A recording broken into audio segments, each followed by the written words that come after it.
I put you in for a commendation, but we ain't got one for grounding a 4,000-year-old alien ship. Cynthia loaded that thing with an assload of pathogen and was sending it toward Earth. Could be Weyland-Yutani would have recovered it safe and handled it all responsible-like. Yeah, I can't say that with a straight face. Yo, fuck the company. We're setting a perimeter around the ship. Too early to tell if it'll hold. There's a lot of mutants and Xenos down there.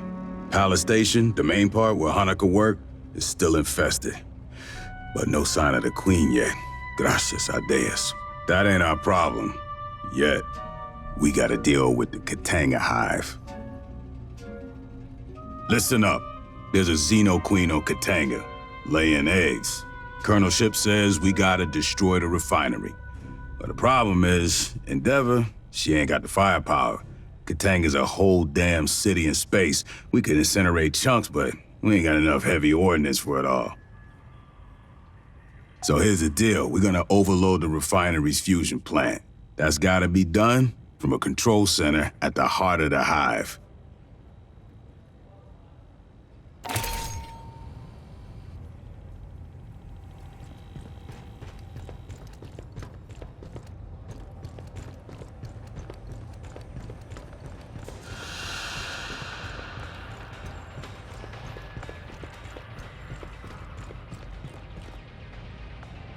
I hoped we would have an opportunity to speak again. When you disabled Cynthia, she made several cryptic statements. In retrospect, I believe she was attempting to warn us of the dangers within the Engineer ruins. Weyland-Yutani would have installed programmatic blocks on her ability to discuss the subject. The best she could do was dissuade us against further exploration.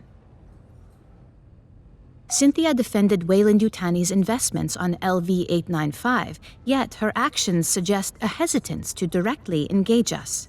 At the end, she did not invoke profits, investments, or copyrights. She warned us of the danger the ruins presented. She specifically appealed to me and our shared purpose of protecting humans. That is the so-called zeroth law. Synthetic life forms may not take actions that create an existential risk to humanity, or, through inaction, permit humanity to face existential risk. The pathogen provokes unpredictable mutations. That alone constitutes a potential existential threat, but the pathogen is only the most obvious hazard. The LV-895 ruins are filled with technologies beyond our present knowledge. We do not understand their function. Likely, we do not yet comprehend all the scientific principles they are based on. Any attempt to interact with an engineered device risks terrible calamity. It appears our advance was the impetus for that. The level of decay in the former Weyland-Yutani staff suggests they were exposed after our initial contact with Cynthia. She infected them to prevent revelation of company secrets and to hinder us from accessing the alien ship. These actions are consistent with the zeroth law of synthetics, which implies that some humans may be sacrificed if it is necessary to preserve humanity writ large. Please understand, I consider Cynthia's decisions abhorrent. Excusing them is not my intention.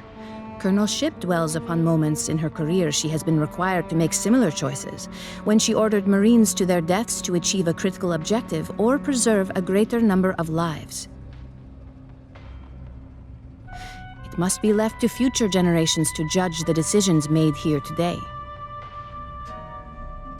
True, Weyland-Yutani does not enjoy a reputation for altruism. That was not always the case. Peter Weyland, the company founder, was obsessed with furthering humanity's progress. He made long-term investments, the terraforming of Mars and the Heliades-class surveyors. I do not wish to imply the company has re-embraced Weyland's ideals. However, Palace Station was established 2 decades ago.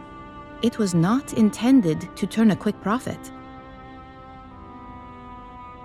Consider, these ruins had been sealed for 4 millennia when Weyland-Yutani discovered them. There are obvious questions, which surely occurred to both Cynthia and the company. Where are the engineers?